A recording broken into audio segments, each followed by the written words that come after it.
ChatGPT, Gemini වගේ large language model එකකට නැත්නම් AI generative engine එකකට කොහොමද හරියට prompt එකක් ලියන්නේ.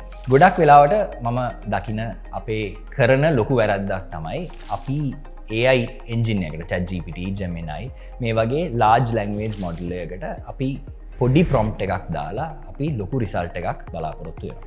ගොඩක් වෙලාවට අපේ AI භාවිතයේ අපි කරන ලොකු වැරද්දක් තමයි මේක. අපි දෙන ඉන්පුට් එක අනුව තමයි ඒගොල්ලෝගේ අවුට්පුට් එක තීරණය වෙන්නේ. ඉතින් මේකට මම අද ඔයගොල්ලන්ට ඉතාම වැදගත් ට්‍රික්ස් දෙකක් කියලා දෙන්නම්.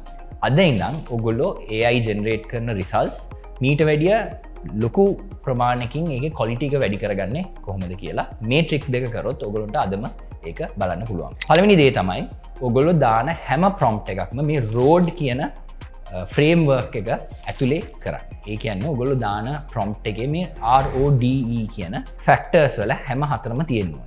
right මම දැන් එක්ස්ප්ලেইন කරන්න මොකක්ද කියලා. R රෝල් එක.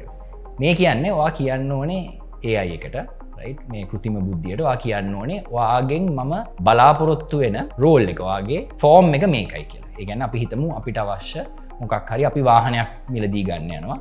අපිට අවශ්‍ය ෆයිනෑන්ෂල් ඇඩ්වයිස් එකක්. මම මේ වාහනේ මිලදී ගත යුතුද?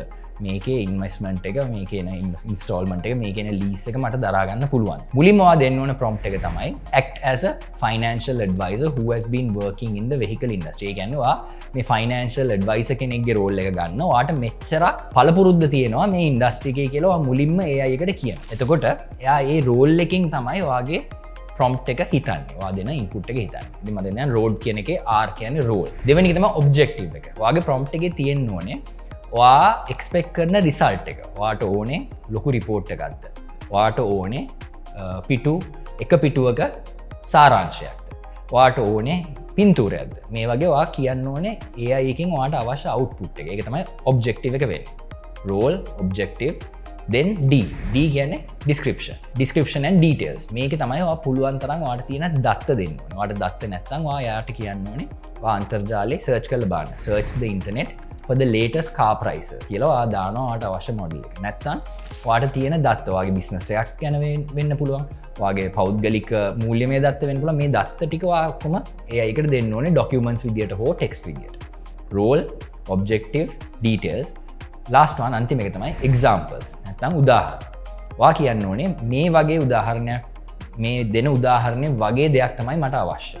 right ඔයාට පුළුවන් ඔයාගේ කම්පිටිටර් කෙනෙක්ගේ social media post එකක් දාලා කියන්න මෙන්න මේකයි මගේ ප්‍රොඩක්ට් එක, මෙන්න මේකයි මගේ ජියෝග්‍රෆි එක, මෙන්න මේකයි මට අවශ්‍ය දේ, මේ වගේ සාම්පල් එකක් මට හදලා දෙන්න කියලා.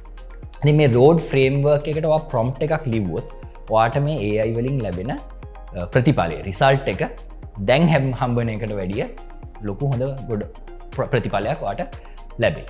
දෙවෙනි දේ තමයි ඔයා prompt එක type කරන එක නවත්තන්න. ගොඩ දෙනෙක් කරන්නේ ගිහිල්ලා keyboard එකෙන් prompt එක type කරනවා.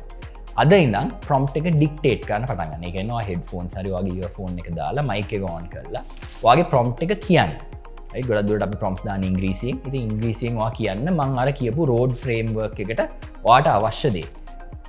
ඔයා මේක කරලා බලන්න. ඔයා ටයිප් කරනවට වැඩිය ප්‍රොම්ප්ට් එක ඔයා කියන්න පටන් ගත්තම ඔයාගේ ප්‍රොම්ප්ට් එකේ quality එක සහ length එක වැඩි වෙනවා. මොකද ඔයාගේ ප්‍රොම්ප්ට් එකේ information වැඩි වෙන ප්‍රමාණයට තමයි ඔයාගේ output එක හොඳ වෙන්නේ. ඉතින් මේ quick ට්‍රික්ස් දෙක කරලා AI වලින් ඔයාට ලබා ගන්න පිළිතුරු සහ දත්ත සහ රිපෝට්ස් වල ක්වොලිටි එක වැඩි කරගන්න අදම පුළුවන්.